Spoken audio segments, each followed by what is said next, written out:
Welcome back to Philosophizing with a Hammer, the podcast where we dissect key philosophical ideas and their relevance in today's world. Today, we are continuing in our series on existentialism. After having talked about Dostoevsky for 3 episodes, we discussed his major works. We might return back to Dostoevsky if you'd like to hear more, but I guess that's enough for now. It's time to move on to Franz Kafka, one of the main figures of existentialism, specifically focusing on his novel The Trial in this episode. Kafka's work has been often described as surreal, as well as nightmarish and absurd, but beneath that dense fog lies a deep existential exploration of the human condition. And in this episode, we'll start with a summary of The Trial, peel back its layers through an existentialist lens, drawing from thinkers like Nietzsche, like Kierkegaard, like Sartre, and finally we'll connect it to our modern experiences with bureaucracy, with alienation, and, of course, the search for meaning in an increasingly complex world. So, let us set the stage by talking a little bit about Kafka himself. His life was as enigmatic and layered as his writing. Born on July 3rd, 1883 in Prague, then part of the Austro-Hungarian Empire, Kafka was a German-speaking Jew in a predominantly Czech-speaking Catholic society. You see, this complex intersection of language and culture played a pivotal role in shaping his worldview, contributing to the pervasive themes of alienation and existential threat. Kafka's relationship with his family, especially his father, Hermann Kafka, was fraught with tension and conflict. Hermann was a self-made businessman, a domineering authoritarian figure whose brutal, overbearing personality clashed with Kafka's sensitive, introspective nature. The relationship is at the heart of Kafka's deep-seated feeling of inferiority and powerlessness, feelings that permeate his fiction.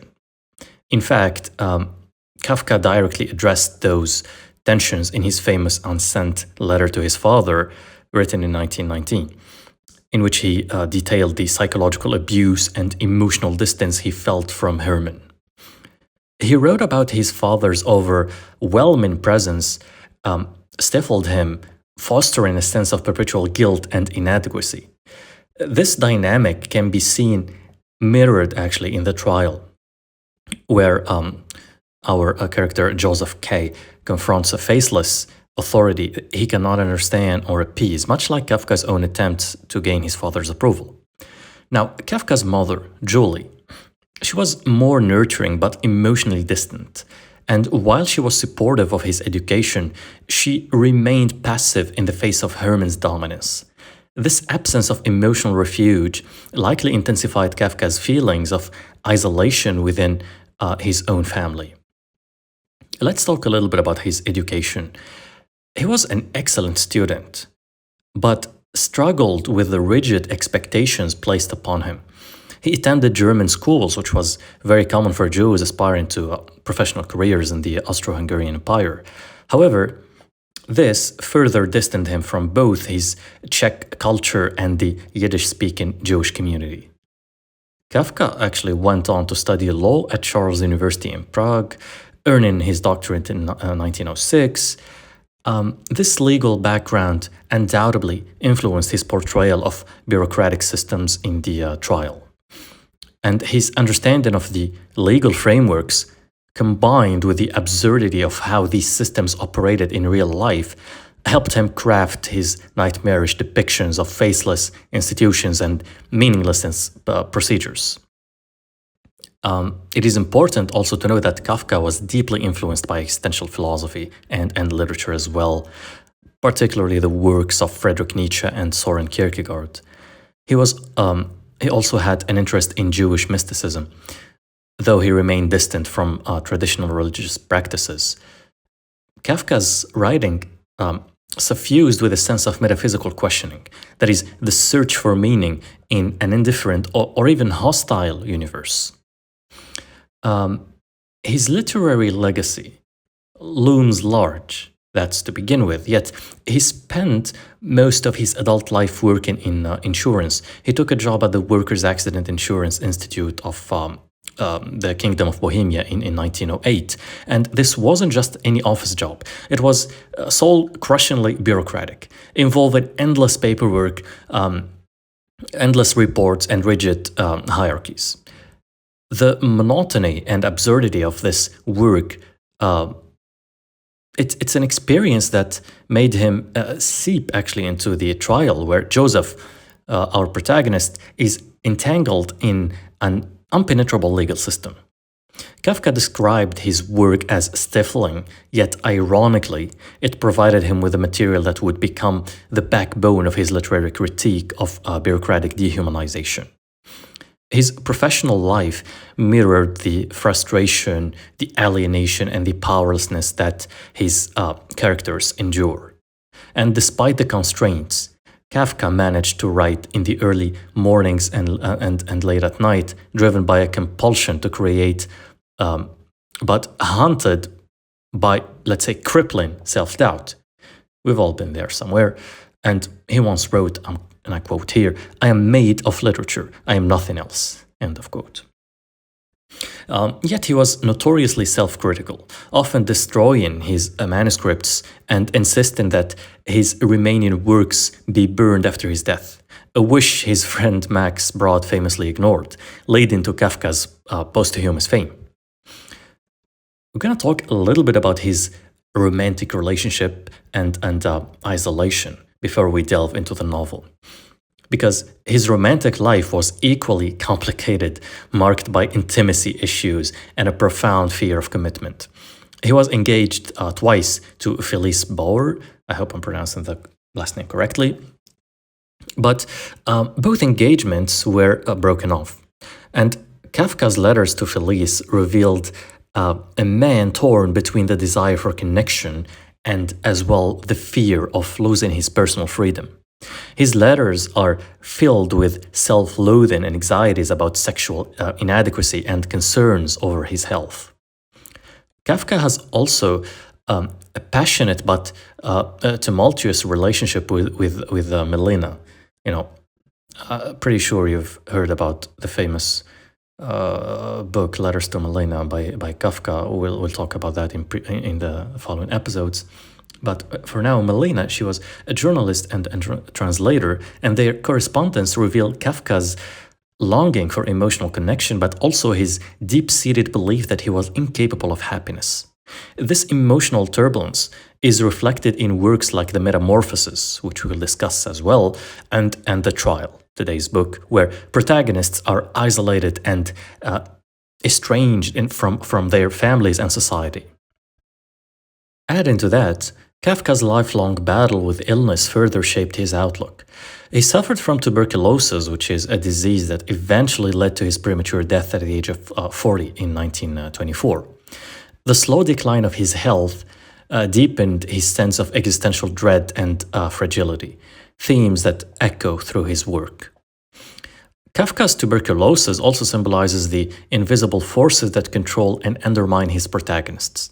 Much like the faceless bureaucracy in The Trial, tuberculosis was an unseen enemy, slowly ending his body without offering any clear explanation or path to recovery. His writing from this period reflects a heightened awareness of morality and the inevitability of death. The stark, almost clinical way he portrays Joseph K's execution in The Trial is a testament to Kafka's confrontation with his own impermanence. Looking at his religious background and his cultural identity, Kafka's Jewish identity further complicated his sense of belonging. He was culturally Jewish, but religiously ambivalent. Living in Prague, he was part of a minority within a minority. A German-speaking Jew in a Czech majority city and a secular intellectual within a traditionally religious community. This liminal existence, never fully belonging to any one group, deepened Kafka's themes of displacement and existential homelessness, let's call it this way. His characters are often trapped in a limbo, neither fully integrated into their environment nor able to escape it. And this mirrors Kafka's own feeling of being a perpetual outsider in his personal, professional, as well as his cultural life. His engagement with the Jewish mysticism added a metaphorical dimension to his existential questioning. While Kafka did not practice Judaism in a traditional sense, the themes of divine silence, guilt, and let's say, the search for higher powers permeate his work, blending with existentialist concerns about the absence of meaning in a modern life. His legacy is definitely one to mention here, because his life experiences, that is, the overbearing father, the alienating bureaucracy, the failed relationships, the struggle with illness, and the cultural marginalization all converge in his work to create a profound exploration of the human condition. Like Dostoevsky, Kafka actually grappled with the darkest corners of the human psyche. Where Dostoevsky delved into moral dilemmas and the existential anguish of belief and doubt, Kafka examined the absurdity of existence itself, the sense that life is an inscrutable trial, let's say, devoid of clear meaning of justice. Kafka's writing captures the existential plight of modern humanity. That is, the struggle to find meaning in a world governed by invincible forces. Whether they be bureaucratic or social norms or the unrelenting passage of time. His protagonists are not heroic rebels. They're ordinary people crushed by the absurdity of the existence in life, offering a mirror to our own modern anxieties. As a final thought of Kafka's life, he once wrote, here and I quote, "A book must be the axe for the frozen sea within us." End of quote. His life and work embody this sentiment, and through his writing, Kafka chipped away at the frozen layers of fear and alienation and guilt that define the human experience, leaving behind a body of work that continues to resonate with readers navigating the absurdities of modern life. Now, let's shift our main focus for today's episode, the trial. We'll begin with a quick overview about it. Now, the novel opens with a striking line. "Someone must have slandered Joseph K. for one morning without having done anything wrong. He was arrested." End of quote. Now, this sets the tone for the entire story. An ordinary man, Joseph K., is suddenly caught in the gears of a mysterious, opaque legal system. He's never told what crime he's accused of, and despite his efforts to navigate the bureaucratic system, he spirals deeper into confusion and despair. As Joseph K. meets various officials, lawyers, and bizarre characters, he becomes increasingly entangled in the absurdities of the system. The novel ends with Joseph being led to his execution. Still clueless about his supposed crime and submitting to his fate with a haunting sense of resignation. Now, Kafka never finished the trial. The novel was published posthumously by his friend Max Brod, despite Kafka's request to have his manuscript destroyed, as we have said in the earlier section of the episode. However, this unfinished nature adds another layer of ambiguity, leaving readers with more questions than answers. Now, let's peel back the layers and dive into the existentialist undercurrents of the trial. Kafka's novel is a masterclass in existential dread, not just because it portrays a man ensnared in a faceless bureaucracy, but because it taps into fundamental philosophical questions about existence, freedom, and meaning. Now, let's explore how Kafka's narrative waves through existentialist thought, focusing on 5 core themes. We're going to focus on absurdity, alienation, freedom, guilt, and the search for meaning. Now, starting off with absurdity, which is the glaring heart of the novel. In existentialist philosophy, to begin with, absurdity refers to the clash between our innate desire to find order, purpose, and clarity in life, and the universe's indifferent refusal to provide those answers. Albert Camus, the French writer, articulated this beautifully in The Myth of Sisyphus, something that we will also deal with in the next episodes thoroughly. But for now, just I'm going to use some of his ideas from The Myth of Sisyphus. Sisyphus in the novel is condemned to roll a boulder up a hill only for it to roll back down for eternity.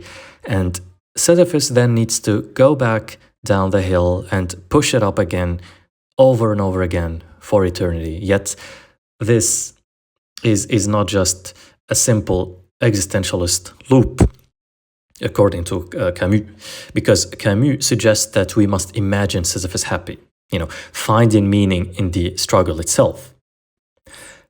Let's relate it to nowadays. Now, imagine yourself waking up in the morning every day. You go to work, you go to school, do all the required stuff that you have to do and get back home at the end of the day, tired, socialize and then sleep and then do it all over again. At some point, Camus must say, you must ask why. And this question is haunting. It's the most difficult question someone might ask. However, the struggle can only be given its final rest by appreciating it. Remember when we talked about Nietzsche and the love of fate? Pretty much like that. And in The Trial, Joseph K. is thrust into a similar absurd predicament. He is arrested without explanation, charged with an unknown crime, and dragged through a legal system that operates on nonsensical rules. Joseph's crime is never named, the legal process is opaque, and the system remains unreachable, as well as unaccountable. And this is the quintessential absurd condition, that is seeking meaning in a world that offers none. However, Kafka diverges sharply from Camus here. While Camus' absurd hero, Sisyphus, rebels by embracing his struggle, Joseph K. does not. He never fully confronts the absurdity. He doesn't laugh in its face or find personal meaning in his plight. Instead, he is slowly worn down by the system, becoming increasingly passive until he accepts his fate with barely a whisper of protest. The novel's chilling final line, like a dog, that's how it ends. It highlights this resignation. Joseph K. dies not in defiance, but in humiliation and submission. And the distinction in this sense, it's the key. Because Kafka's existentialism is darker than Camus, darker than Dostoevsky's as well, where Camus seeks potential for personal rebellion and freedom within absurdity. Kafka presents a world where such rebellion feels futile. Joseph K.'s failure to assert autonomy underscores Kafka's bleak vision that the absurd isn't just a condition to be defied, but an, let's say, inescapable part of existence that crashes the individual. The second theme that is mostly important in the novel, along with absurdity, is alienation and isolation, which is closely tied to absurdity. Alienation actually is a cornerstone of existentialist thought. In The Trial, Joseph K. is not only alienated from the legal system, but from society, from his colleagues, even himself. And Kafka crafts a world where connections between people are fragile, non-existent basically. Joseph's relationships are shallow, whether it is with Fräulein Bosna, his neighbor, or Huld, his ineffectual lawyer. Even those who offer him help, like Lenny, the lawyer's maid, do so in ways that feel more transactional than genuinely supportive. There's a pervasive sense that no one can truly understand or connect with Joseph, reflecting the existentialist idea that we are fundamentally alone in our experiences. This existential isolation isn't just social, it is actually ontological, because Joseph K. cannot even understand himself in the face of his trial. He grapples with self-doubt, questioning whether he might be guilty of some unknown crime. And this internal struggle reflects Soren Kierkegaard's concept of the existential anxiety, much like Heidegger's existential angst, which is the dread that arises from realizing that we are radically free, yet utterly isolated, responsible for defining our own existence in a meaningless world. Now, Kafka amplifies this by stripping Joseph K. of any solid ground. And the legal system becomes a mirror for Joseph's inner life that is chaotic, unknowable, and indifferent. And his inability to form meaningful connections leaves him adrift, cut off from any support, and ultimately leads to his downfall. Now, Kafka's portrayal of alienation is not just personal, it is systematic, woven into the very fabric of modern existence. We're going to look at the third theme of the novel, which is freedom and the illusion of choice. Existentialism as a field often revolves around the idea of freedom. The thought, the terrifying and exhilarating realization that we are free to shape our own lives is haunting. But in Kafka's world, it's an illusion. Freedom is an illusion. At first glance, Joseph K. appears to have choices. He could refuse to attend the court hearings, fire his lawyer, or simply walk away from the entire process. But each of these options is subtly undermined by the invisible constraints of the system. You see, the court doesn't force Joseph to participate. It entangles him. He is free, yet every decision he makes only tightens his noose even more. And this reflects actually Jean-Paul Sartre's notion of bad faith, mauvaise foi, where individuals deceive themselves into believing that they are not free to avoid the anxiety that comes with true freedom. You see, Joseph oscillates here between asserting his innocence and accepting his fate, never fully taking responsibility for his situation. And his failure to recognize and exercise his freedom becomes his tragic flaw. Moreover, Kafka's bureaucratic nightmare suggests that even if Joseph did assert his freedom, it would be meaningless, because the system is so vast, so impenetrable that individual agency seems irrelevant, and Kafka here poses a chilling existential question. What good is freedom if the world itself is indifferent to our choices? Looking at the fourth main theme of the novel, guilt and the unnamed crime, it's actually one of the most haunting elements of the trial, which is the unnamed crime for Joseph. He is arrested without knowing that he's guilty of doing something, and no explanation is ever provided. This introduces the existential theme of guilt, not as a legal or moral concept, but as a fundamental condition of the existence. In existentialist philosophy, particularly in Kierkegaard's writings, guilt arises from our inability to live authentically. We are constantly aware of the gap between who we are and who we could be. You see, Kafka takes actually this a step further by suggesting that guilt is inherent, even inexplicable, and Joseph K.'s trial could be seen as a metaphor for the inherent guilt of existence. The idea that we are all guilty simply by virtue of being alive in a world that demands meaning where none exists.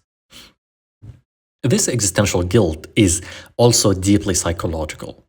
Kafka, influenced by his own strained relationship with his father, likely saw guilt as familial and cultural inheritance. And Joseph K.'s vague sense, let's say, of wrongdoing mirrors Kafka's own lifelong feelings of unworthiness and self-recrimination. It's not about what Joseph has done, but about who he is, a man trapped in a system that reflects his internal anxieties. Because the trial is about the search for meaning in a world that refuses to offer it. Joseph K. spends the entire novel trying to understand his situation, seeking clarity from lawyers, from court and officials, but the more he searches, the more confusing and opaque the system becomes. This reflection is actually an existentialist notion that the universe is inherently meaninglessness, and it's up to us to create meaning for ourselves. However, Kafka's world resists even this personal act of creation. The system in the trial is a void. It absorbs Joseph's attempts to understand it, but offers nothing in return.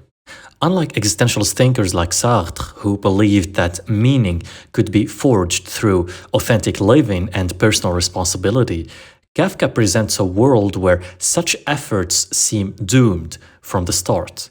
And Joseph K.'s search for meaning doesn't lead to enlightenment or rebellion, it leads to defeat. The novel ends not with a grand revelation, but with Joseph K.'s quiet, humiliating death. And this bleak conclusion forces us to confront a harsh existential question. What if there's no meaning to be found?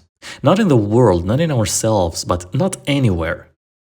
And Kafka doesn't offer answers, only the haunting silence of a universe that watches indifferently as we struggle. Literally, no answer is given.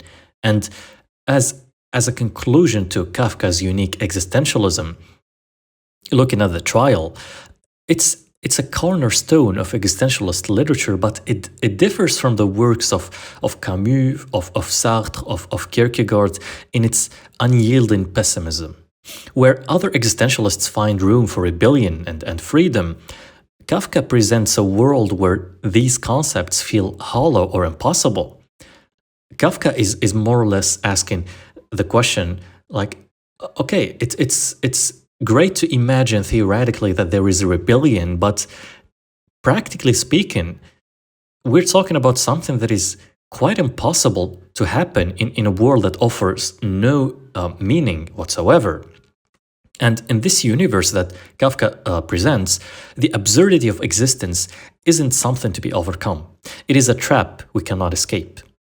The alienation and the meaninglessness that Joseph K. experiences aren't just philosophical ideas. They are realities that suffocate the individual at every turn. This is what makes the trial so profoundly unsettling and enduring.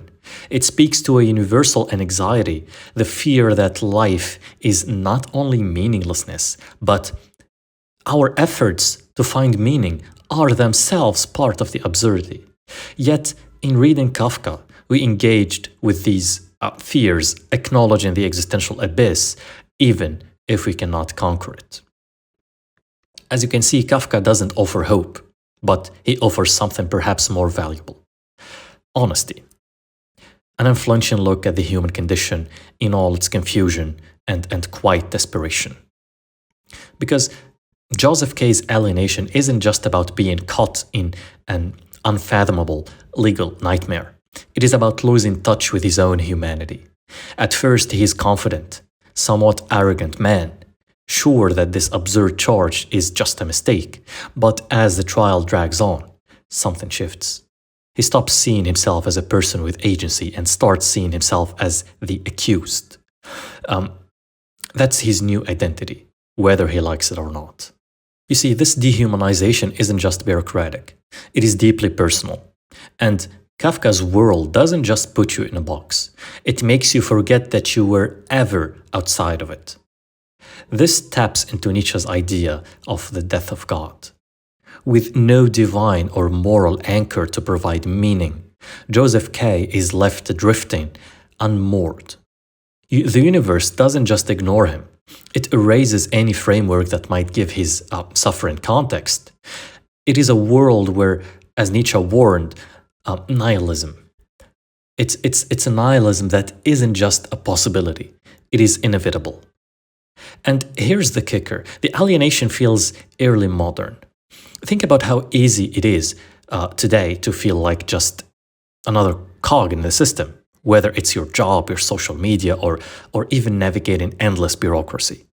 Kafka's writing hits home because, Like Joseph K., we've all felt that creep in detachment, that sense of being reduced to a role or a number, not a person.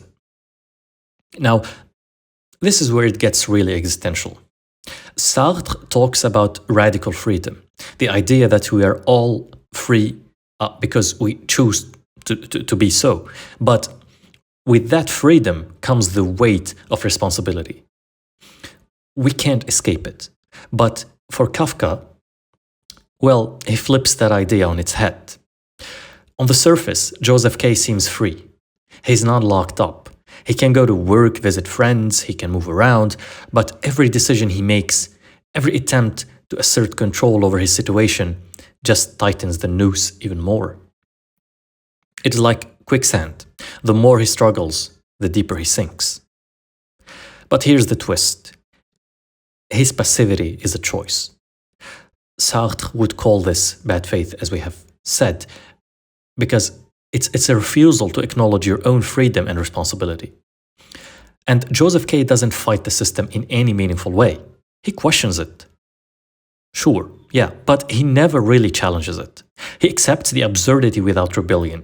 And in Sartre's world, that is the ultimate failure, to live as if you are not free, even when you are. It is a haunting message, especially today. How often do we feel trapped by systems, whether it is government, work, or society, but don't push back because it feels futile? You see, Kafka forces us to confront that uncomfortable truth, let's say. Even inaction is a choice, and it comes with consequences. And now let's talk about guilt. The kind that festers even when you've done nothing wrong. Joseph K. finds that what he's accused of, he finds that out, but that doesn't stop him from feeling guilty. As the trial progresses, that guilt grows almost like it is contagious. This isn't legal guilt, it is existential. Kierkegaard talks about angst, that deep gnawing anxiety that comes from the burden of existing itself. And Joseph K.'s guilt is like that. It is the dread of existing without a clear purpose in life, or being part of a system you cannot understand or control. He starts to internalize the system's judgment even though he knows it is absurd. And it is a perfect metaphor for modern life. How many of us carried around guilt or anxiety that isn't tied to anything specific? That feeling is not measuring up or falling short, even when there is no clear standard we are supposed to meet. Kafka taps into that universal human experience that is the sense that we are guilty just by virtue of existence in a world that doesn't make sense. Alright, let's bring it home with how the trial still echoes in our modern world. You know, Kafka might have written it over a century ago, but it feels like he had a crystal ball showing him the 21st century that we live in today. And we've all been there, stuck on hold with our customer service, buried under paperwork, or trying to make sense of what is happening in this governmental process. Kafka nailed that feeling of being lost in a system that seems designed to frustrate, not help. And Joseph K.'s battle with the court isn't just some abstract legal nightmare. It is the same frustration we feel dealing with tax offices, healthcare systems, or corporate red tape. But it is even more intense now, with algorithms running the show. Ever applied for a job online and got an automatic rejection without knowing why? Or hell, like you don't even get any answer back? Or try to dispute a charge only to hit a wall of automated responses? Well, it is pretty much like Kafka's bureaucratic nightmare went digital. And the faceless impersonal systems that run our lives today, well, purely Kafkaesque. Looking at the surveillance and control and the link between what Kafka wrote and today's world, Joseph K. felt like he was constantly being watched but never knew by whom. Fast forward to today, and we've got that down to a science, literally. From government surveillance to corporations tracking our every click, we are living in a world where privacy is almost a myth. But it is not just about being watched. It's about how that changed us. We self-censor, we shape our behavior because we think we're being monitored, even though we're not. Maybe, but it is exactly what Foucault talked about with the panopticon, the idea that constant surveillance leads to self-policing, and Kafka captured that sense of invisible authority long before it became part of our everyday digital lives. If you look at the 21st century and our existential anxiety, let's call it, the trial hits hard because it mirrors that nagging sense of existential dread so many of us feel today. With traditional sources of meaning like religion or community or on the decline, they're going down the hill nowadays, a lot of people are left grappling with the same kind of aimlessness and guilt that Joseph K. experiences. Added to that, the pressures of modern life, that is finding purpose in a hyper-competitive job market, dealing with the isolation that can come from constant online connectivity, and navigating the mental health charges and challenges that come with all of that, Kafka wasn't just writing about Joseph K. As a matter of fact, he was writing about us. His exploration of absurdity and alienation and guilt is just as relevant now as it was then, maybe even more so. So, what's the takeaway from Kafka's trial? It is more than just a story about a man trapped in an absurd legal system. It is a reflection of the absurdities we face in our lives. But here's the thing, unlike Joseph K., we don't have to passively accept it. Kafka shows us the absurdity, but existentialism gives us the tool to push back. We can question the systems, resist the dehumanization, and carve out our own meaning in a chaotic world. Thanks for tuning in to Philosophizing with a Hammer. Next time, we're going to talk about the idea of the panopticon as far as Michel Foucault is concerned. We're going to relate it to how Kafka talks about in the trial and how we can learn from those insights and apply them in our today's world. If you enjoyed this episode, don't forget to subscribe, leave a review, and share it with anyone who's ever felt a little lost in life's meaninglessness. Until next time, keep questioning, keep thinking, and keep philosophizing. Signing off.